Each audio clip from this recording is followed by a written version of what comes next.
বলতো দেখি পতাকায় মোদের কয়টি রং আছে? শিক্ষক এসে শুধালেন হেসে দ্বিতীয় শ্রেণীর কাছে।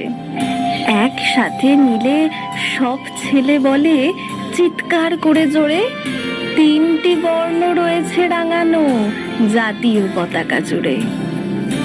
শ্রেণীর পিছনে বেঞ্চের কোণে শিশু ছিল এক বসে। পতাকার মাঝে 5 রং আছে, বলল সে মৃদু ভাষে। কথা তার শুনে বাকি শিশুগণে হেসে খায় লুটোপুটি। শিক্ষক রেগে বলেন হেঁকে, বোঝাও কি করে 5টি? মাথা নিচু করে ভয়ার্ত স্বরে সরল শিশুটি বলে, উপরে গেরুয়া, মাঝখানে সাদা, সবুজ আছে তার তলে, আর আছে আঁকা গোলাকার চাকা, নীল রং আছে এতে।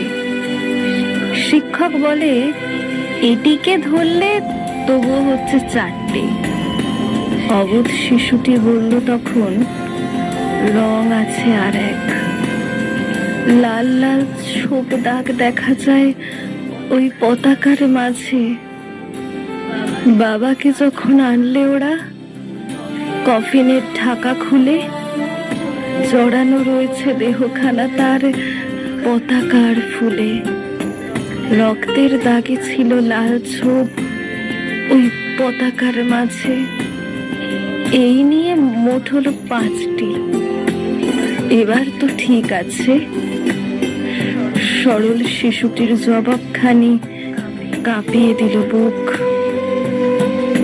অশ্রু এলো নয়ন ভরে, শুকনো হলো মুখ। আজও যারা দেশের জন্য করেছে বলিদান, স্বাধীনতার শহীদ সম তাদের অমর প্রাণ।